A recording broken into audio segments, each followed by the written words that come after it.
Matapos magsampa ng reklamo, naglabas ng panawagan ang batikang aktor na si Nino Mulak, ang ama ng baguhang aktor na hinalay umano ng dalawang powerful beki na si Sandro.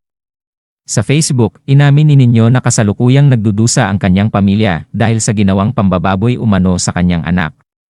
Kaya naman, umaapela siya sa publiko na ipagdasal na makuha nila ang hustisya sa nangyari. Our family has suffered so much because of the unspeakable and vile acts done to our son. We ask for your prayers to help us muster enough strength and courage to withstand the horror of reliving the dastardly acts of the perpetrators, as we seek justice through our legal system. Thank you for all your support and kind words and your gracious gift of space. We truly appreciate it, pahayag ni Nino Mulak sa kanyang Facebook post nitong Biyernes ng gabi, August 2.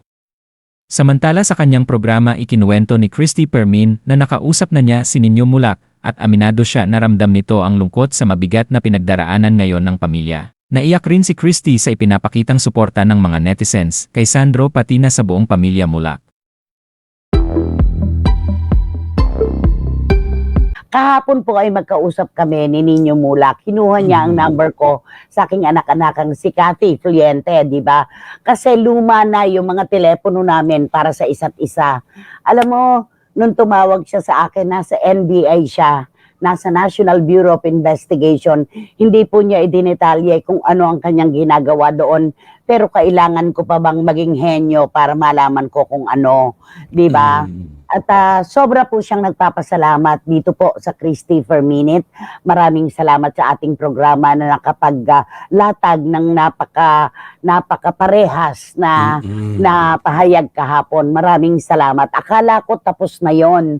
Akala ko tapos na yung pag-uusap namin na nagpadala na sila ng formal complaint sa HR ng GMA7 at saka abangan na lamang yung binabalangkas na po nilang criminal cases na yan ng Puno and Puno law offices. Ayan.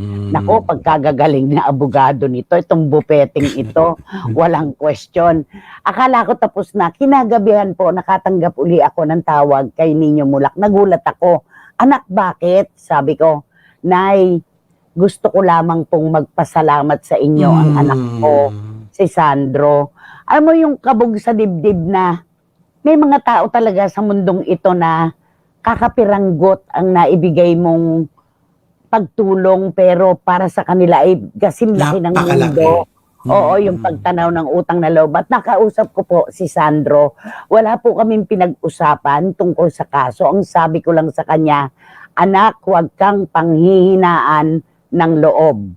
Ituloy mo ang laban dahil kailangan kang mabigyan ng hustisya sa isinisigaw mong ito.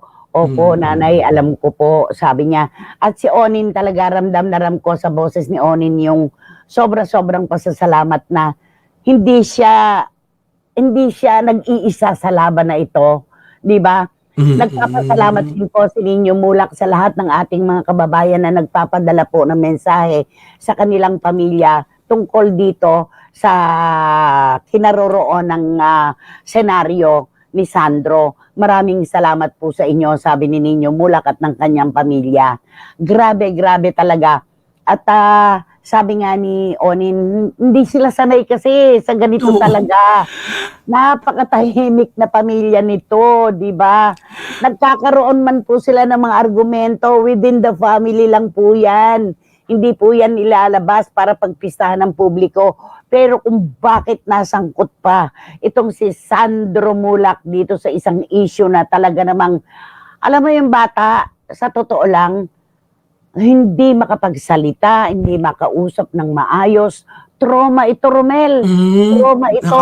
Kakaawa naman. Oo. Sabi nga ng nakausap kong psychiatrist, anak-anak ako psychiatrist, Nay, mahihirapan ang bata na kalimutan ang nangyari. Habang buhay niyang bit-bit yung alaala na yan. At totoo po yan. Di ba? Sabi ni Boy si Karagay, Nay, baka magtago na ang dalawang chuchu ni Sandro dahil mga independent contractors lang daw sila ng GMA. Hindi permanent employee. Pero maski na panagutan nila, ginawa nilang pang-aabuso sa bata. Ikahiya kayo ng LGBTQIA community. Boycie, merong lumalabas na pahayag ngayon na Yun nga ang kanilang sinasabi. At di umano, yun daw pong isa lamang ang parang sinuspinde at yung isa ay aktibo pa rin sa partisipasyon niya bilang manunulat ng GMA7. Hindi po natin alam kung ang lahat ng ito ay kay pawang katotohanan o baka naman nagsasalimbayan lang po ang kwento, hindi po natin alam. Malalaman po natin yan kapag lumaon na, di ba? Opo, kapag nandyan na at nakahain na talaga yung kaso, malalaman na natin kung ano ang mga dapat nilang gawin at iwasan na. Oo, Diba? sabi ni Yun. King Bautista Silverio na nagdiwang ng kaarawang kahapon, dapat lang makulong ang mga yan para hindi na maulit ang kabastusan ng mga power trippers na yan. Akala nila they can use and abuse people who are starting in showbiz. Ito yung karaniwang pananaw ng ating mga kababayan. At ito nga po, Sandro Mulak po ang pangalan na ngayon ay nakakaladkad sa ganito nakakalungkot na usapin. Paano po kung hindi Mulak itong sangkot dito? Paano kung walang boses? Paano kung isang ordinaryong bata na nangangarap na maiahon ang kanyang pamilya sa kahirapan? Paano? Di ba, Romel? Yun ang malaking question. Kaya ito, meron ng tumindig para malaman kung anuman ang merong anomalyang nagaganap sa mga ganyan-ganyan mga eksena, di ba? Kung merong talagang nangyayaring ganyan, di ba? Totoo. Sabi ni Dan Clavesillas na isabi po ng mga sinasaktal, wag daw muna silang husgahan ng publiko. May punto naman po, pero alam nyo naman po ang taong bayan, may pusong magulang na labis na nasasaktan, kaya di po sila masisisi. Lintik lang ang walang ganti, sabi ni Dan Clavesillas. Totoo yan. Hindi po para sa atin ang humusga, hindi pa man. Hindi po para sa atin ang idikdik na kaagad ang mga tao nang hindi pa natin nalalaman ang mga detalye. At hindi naman po tayo ang huhusga dito at babalanse. Meron po tayong batas na bibigyan natin ng karapatan at pagkakataon na timbangin ang mga bagay-bagay bago pa ang mga tao ay malagay sa hindi kagandahang sitwasyon, di ba? Correct. Totoo po yun. Pero, hindi nyo rin masisisi ang mga kababayan natin na humuhusga. Dahil totoo naman po na nasa bansa tayo na ang mga magulang talaga ay magpapakamatay sa kapakanan ng kanilang mga anak. Nasa correct. Pilipinas tayo. Oo. Nasa Pilipinas tayo. Sa mga ganitong kwento, talaga hindi mo talaga mapipigilan ang mga magulang na magsalita. Na, alam mo yun? Ay, nakakalungkot. Ang baka daw po matagal na nilang ginagawa yan, wala lang nagsusumbong. Malalaman natin ito lulumalig kapag nagkaroon na ng mga kwento na lalabas. Ayan, mabuti nakakatulog tong dalawang. Okay, Dilitada, hindi ko babasahin yung kabuuan ng iyong mensahe. Tita Nene Olanday at Jamie Dacia, maraming salamat po sa inyong ipinadang mensahe na napaka-grateful na tao ng mga Mulak at napaka-humble ni Nino, napaka-simple. Totoo po yan, saksi po kami dyan. Hindi po sila naapektuhan ng kung ano mga estado sa lokal na aliwan ang kanilang kinatatayuan. Tahimik ang pamilya Mulak, hindi mga patol at sausawera. From Miss Amalia Fuentes down to Nino. Pero pumapalag lang si Miss Amalia basta alam niyang nasa tama siya. Totoo naman yun, papalag tayo sa tama. Magpapakumbaba tayo pag tayo nagkakamali. Di ba? Sabi nga. Okay. At eto, marami ang nagtatanong ngayon, nababasa naman siguro natin maging sa social media. Ano raw kaya ang masasabi ni Aga Mulak? Si Ariel, pinsang buo ni Nino, magkapatid ang kanilang ama, Tito Alex at Tito Cheng. Ano raw kaya ang masasabi ni Aga Mulak tungkol sa nangyari kay Sandro? Kung kilala ko po ang pamilya Mulak mula noon hanggang ngayon, they are one. They are one against common enemy. Totoo po yan, magkakasama sila.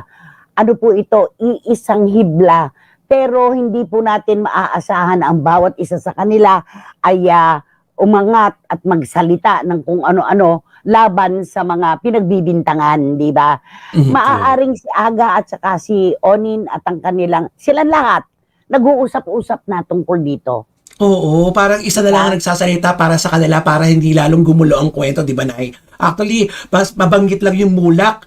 Unang-una talaga papasok mo, Aga Mulak, di ba, Nay? Matapos lang, Sandro Mulak, Nino Mulak, Aga Mulak na kagad. Kaya inaantay talaga ng mga tao. Pero iintayin natin kung ano pang Ayan. kaganapan ng susunod, di ba? Totoo yan. Sabi ni Miss Nags ng Belgium, Nay, sana po mag-umpisa na ng therapy session si Sandro. Hindi po kasi talaga mawawala ang trauma, pero ang healing process, darating yan one day at a time. Tama ka, Miss Nags, nasa plano na ito ng pamilya. At hindi ko alam kung nakapagsimula na dahil mismong mga doktor po na nakausap ko ang nagsasabi na hindi po ito simpleng bagay na itutulog mo lang kinabukasan ay napalis Wala na. na sa ating isip. Ang trauma po talaga ay ito po'y kumukot-kot, nandyan po sa ating utak yan. Kaya talagang kailangan talaga ng therapy session itong si Sandro. At sabi ni Lara May, tama po na mayroong gaya ni Ninyo Mulak na natapos sa mga tatapos sa tiwaling gawain ng mga nasa itaas. Hindi porke nasa posisyon o may pangalan sila untouchables na humanda kayo, nakakita kayo ng katapat.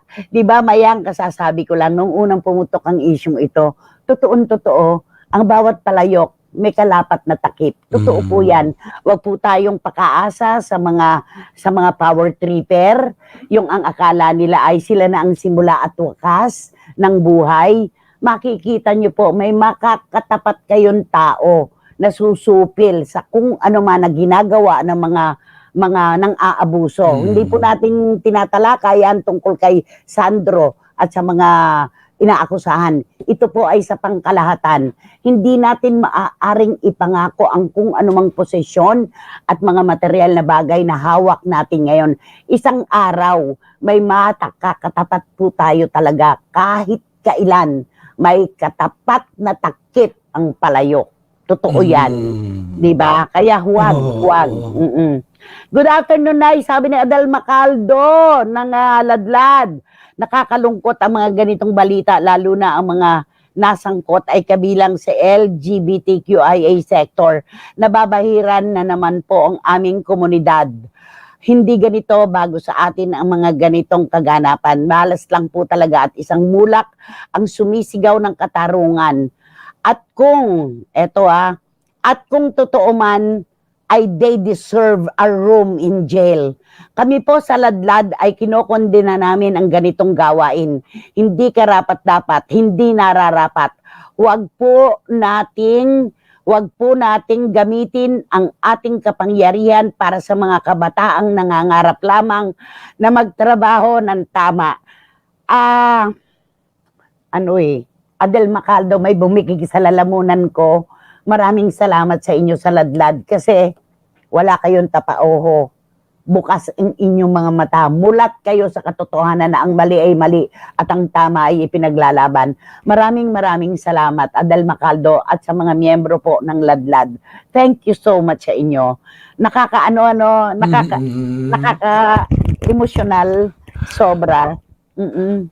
Yung makita mong sumusuporta, yun ang nakakatouch. Alam mo na, ay, tumitindig para sa mga naapi, na inabuso. Talaga yan, nakakatouch ng puso. At nakakakilala ng tama at mali. At sabi ni Dan Clavesillas, bago po tayo mag-break, na kung tutuusin, wala pong motibo ang bata na ito para sabihin na gumagawa ng kwento. Unang-una po, mapera ang mga mulak. At pangalawa, kilala na ang apelyido para sabihin mo na gumagawa lang ng ingay. Kaya imposible kwentong barangay ito. Sana lumabas na ang iba pang biktima na naging pipi at nahihiya at takot. Sabi ni Dan Clavesillas. Ang ganda ng sinabi ni Sir Adel Macaldo. Kahanga-hanga. Mabuhay ang LGBTQIA, ang Ladlad sa partikular. Thank you so much, Ediletada.